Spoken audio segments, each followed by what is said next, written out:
Hey guys, it's Faye from Solar Flow, and I am back with an all-new video. Today's topic is a deep dive behind the veil psychic energy read into the silent movie star Charlie Chaplin. Now we are going to be exploring both his individual and unique energetic blueprint, as well as what made him such a magnetic performer. This and so much more.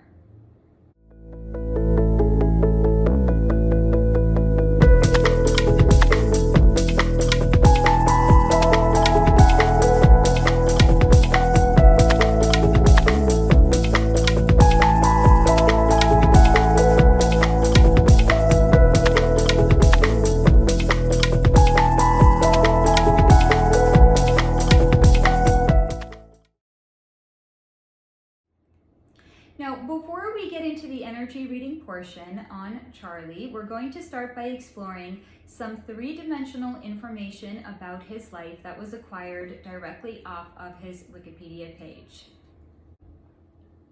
Sir Charles Spencer Chaplin, who was born on April 16th, 1889, and had crossed out of his body on December 25th, 1977, was an English comedic actor, filmmaker, and composer who rose to fame in the era of silent films. He became a worldwide icon through his screen persona titled The Tramp, and is considered one of the film industry's most important figures.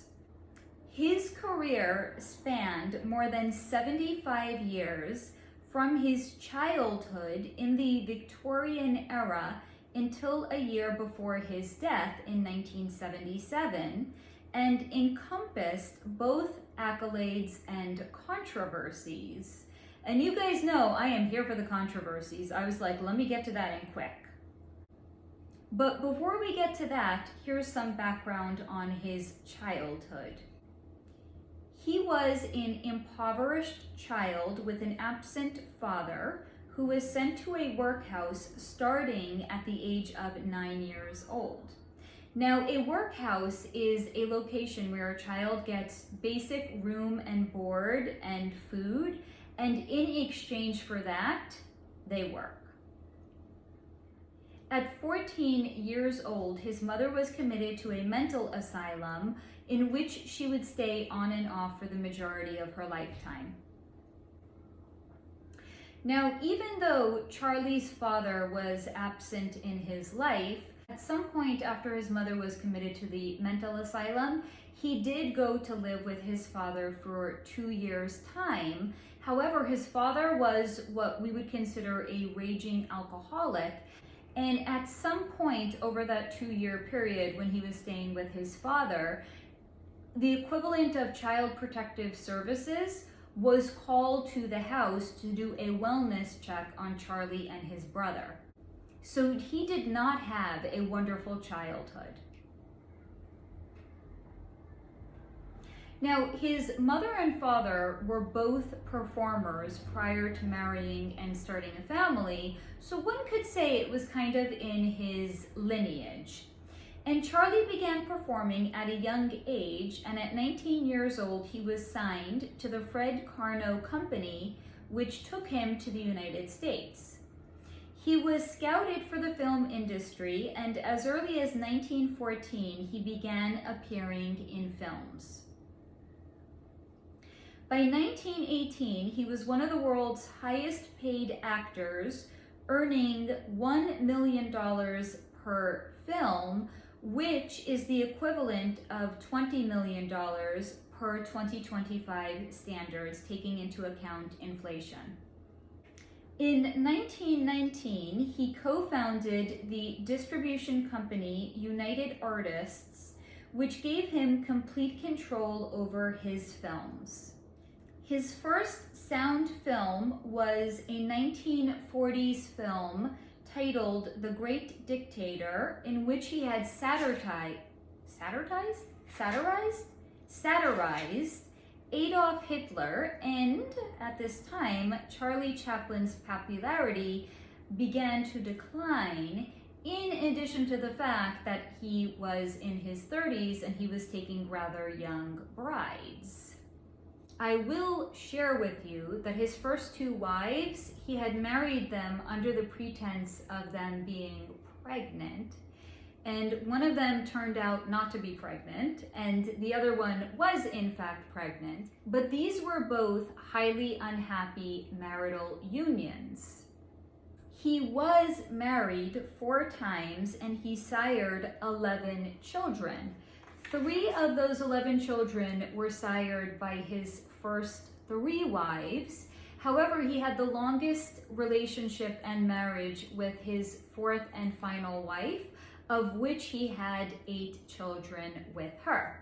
He was accused of communist sympathies, and an FBI investigation was opened into Charlie Chaplin, and he was forced to leave the United States in 1952, at which time he had settled in Switzerland. Now, he was known to be a perfectionist, and to that end, he wrote, directed, produced, edited, starred in, and composed the music for most of his films. He had an estimated net worth at the time of his crossing over of $100 million, which is approximately $500 million by 2025 standards. That concludes the information share on Charlie Chaplin, and we will now commence the energy reading into him. So here we go. As soon as I had connected to Charlie Chaplin's energy, he was shown to me like an energetic live wire. As in, his energy was magnetic, expansive, and vibrant. And Charlie Chaplin was phenomenally gifted. He was claircognizant, clairvoyant, clairaudient, and clairsentient. And if you don't know what these clairs are, I will explain them to you. We all have our 3D senses. So that's anything that we can see, touch, taste, smell, or hear. Those are 3D basic bitch senses. But in addition to basic bitch 3-dimensional senses, we also have extrasensory perceptions, which are also our gifts and abilities. And we all have some combination of them. And in Charlie Chaplin's case, he was claircognizant, which is the gift of clear knowledge, as in he just knew things without knowing how he knew them, or without having evidence to support the knowing that he had. He was also clairvoyant, which is the gift of clear vision, and this can manifest where a person can either see potential futures or potential timelines, or they can also see the way things work behind the veil. He was also clairaudient, which is the gift of clear hearing, and this is where a person might be alone in their room and they hear a voice that's not themselves talking to them. And it can either be like a literal voice speaking to them, or it can be a voice that's not their thoughts in their own mind. And he was also clairsentient, which is the gift of clear feelings, as in he was very receptive and attuned to the energy of the environment as well as the people that he was in. So because Charlie Chaplin was so phenomenally gifted, this is what had made him such a good performer. He just knew what to do, how to play it, and how it would go over or be received by the audience. And he was also flexible enough to go with the flow and to change it depending on the energy around him and how his performance was being received. Now, you might then be wondering, if he was so highly gifted and flexible to change his performance depending on the energy around him, how did he then not know that his satirical movie on Adolf Hitler was not going to go over so well. Don't worry, we get there. But first, you may be wondering, did Charlie Chaplin know that he was gifted? Well, not exactly.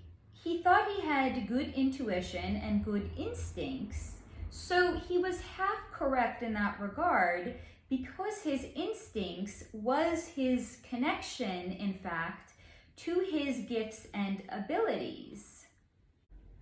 And in case you might have also been wondering, was Charlie Chaplin a starseed? Well, did he not make an impact and an indelible impression on the film industry? He did. Of course he did. And Charlie Chaplin was, in fact, a starseed. Now, in case this is the first time you're hearing the term starseed and you're not yet sure what that is, a starseed is a soul that originates in perhaps another part of the solar system or another planet altogether. And their soul either agrees to be seeded, hence starseed, into one particular time and place in humanity's evolution with the intent and the purpose of expanding consciousness in some way at that time. Now, they either agree to be seeded or they volunteer to be seeded as well. And again, it's expressly with the intent and purpose of them expanding humanity's evolution and consciousness at any one particular time. Which is why I'm asking, did Charlie Chaplin not make an impact and indelible impression on the film industry? Well, he certainly did. So he absolutely was a starseed. However, he was also deeply introverted.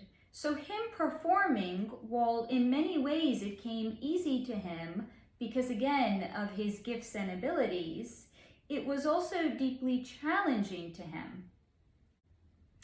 And also because of how deeply gifted he was in terms of clairsentience and feeling the energy of the environment and all of the people around him, he was also prone to becoming highly dysregulated by all of the energy around him. And you can imagine on a film set, there's other actors, there's the crew, so there were a lot of people whose energy that he was exposed to, and it was shown to me that there were times in which he would frequently suffer from exhaustion, but this was due to the fact of him being so inundated with all of the other people and the environment energy, and him not knowing how to dispel or transmute all of the energy that he was inundated with and picking up. So he did suffer because of it, and because he suffered because of it, he would sometimes become highly dysregulated, which would lead to him making not such great life choices. Like, for example, getting involved sexually with much younger women, and also making a movie in which his reputation really took a hit, a la the satirical movie that he had made on Adolf Hitler. But now that Charlie Chaplin is out of his body, he is of course no longer suffering from exhaustion or being inundated with other people's energies. And it was shown to me that he did decide to stick around, as in his energy is still incredibly close to the Earth plane. So even though he has crossed over about 50 years ago at this point, his energy is still relatively close to the Earth plane, as in he has not moved on to other places in the known universe or even to go back to his home planet. And he could have moved on long ago had he decided to. However, he made a different decision and he decided to stick around and to support orphans who cross over. Because, as I like to sometimes say, who better to help us navigate through the bowels of hell than one themselves that have successfully traversed the bowels of hell? So Charlie Chaplin, growing up with a father that was not really in the picture until he was older, and then when he was in the picture, was a raging alcoholic that was probably physically abusive to his sons, and having a mother that was committed to a mental institution at 14, where she remained in and out for the duration of his lifetime, and Charlie Chaplin being committed to a workhouse at the age of 9, one could certainly make the claim that he had traversed the bowels of hell, and sometimes even in fact may have himself felt like an orphan. So this is why he has decided to stick around the earthly domain. So imagine there's a little boy or girl that does not have any real memories of their parents because they lost either one or both of their parents when they were so young. Perhaps they were raised by somebody else, or they were even raised in an orphanage. So if this little boy or girl exit out of their body at a relatively young age, their guardian angels cross them over onto the other side, and to be greeted by whom? Essentially, it would be the equivalent of total strangers. Now, it does not in fact matter if the person that's greeting them on the other side is a biological mother or father, because they don't have any memories or recollection of this person, so it's essentially a stranger to them. This then will not be a comforting presence to that soul that has just crossed out of their body. So maybe they meet their birth mom and dad at a later point, because first they are greeted by Charlie Chaplin, a kindly and magnetic energy that always manages to put a smile on even the grouchiest of a soul's face. So Charlie Chaplin has found a renewed meaning and purpose on the other side, so he's sticking around for it. Now, this concludes the energy reading into Charlie Chaplin. I hope that you guys have enjoyed this video and perhaps even found it thought-provoking and insightful. I invite you to please take what resonates and to leave the rest behind. And this is my reminder to you, until next time, to stay in that high vibration.